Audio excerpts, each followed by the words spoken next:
青岛出了一块奇石，惊动了整个中国。它就是我们眼前的共和国第一碑人民英雄纪念碑的碑心石。70多年前，为了把它搬到北京，7116名工人花了整整7个月的时间。朱德元帅亲自去北京火车站迎接他的到来，毛爷爷和周总理更是泼墨挥毫为他题字。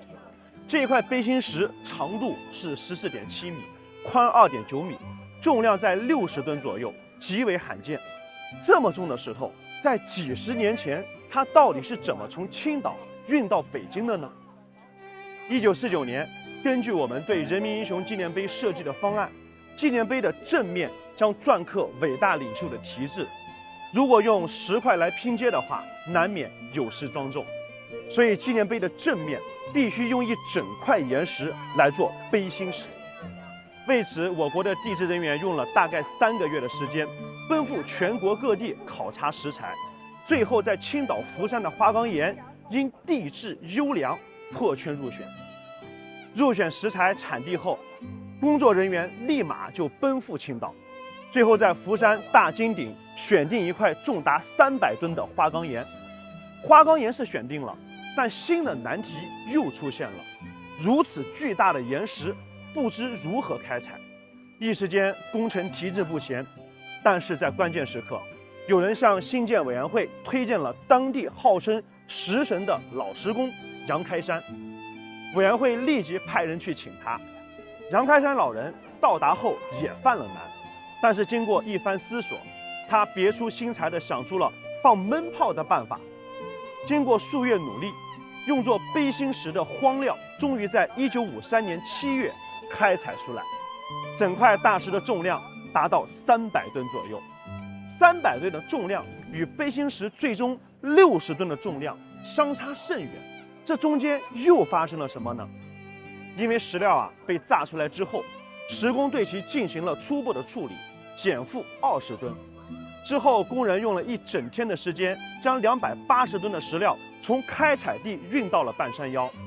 这之间实际距离其实不过60米，却运输了整整1天的时间。为了能够使石料顺利下山，石工不得不进行2次加工。经过这一次的加工，石料再度减负180吨，重量为102吨。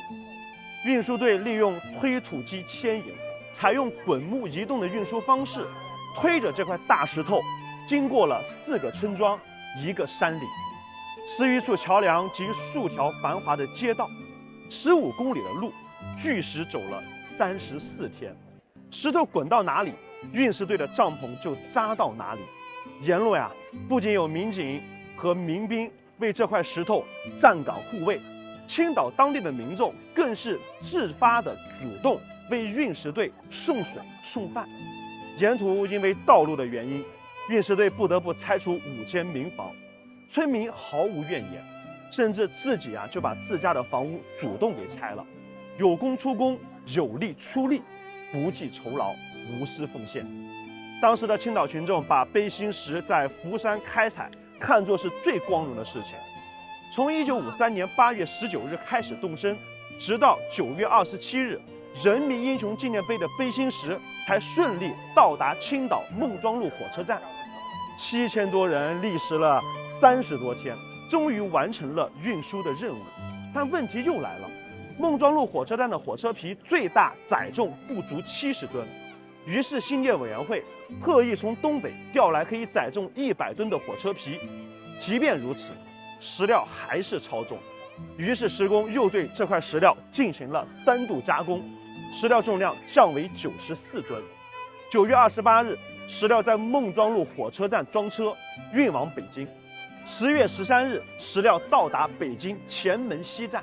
之后，工人再次利用滚轮运输法，用3天时间将石料运到了我现在的天安门广场。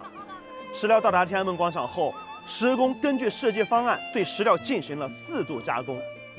此次加工后，碑心石形成。整块碑心石长度14.7米，宽度是2.9米，厚度1米，重量达到60.23吨。碑心石到位后，整个工程得以顺利进行。5年后，也就是1958年4月22日，有着共和国第一杯美誉的人民英雄纪念碑正式完工。人民英雄纪念碑是新中国成立后的首个国家级公共艺术工程，从1949年9月30日奠基，到1958年4月22日正式完成。整个工程一共进行了将近9年的时间。人民英雄纪念碑也因此成为新中国成立以来耗时最大的大型艺术项目。它承载着我们每一个中国人对于和平的来之不易，也让我们一起为人民英雄点赞。关注阿波，下期视频带你走进神秘的西夏王陵。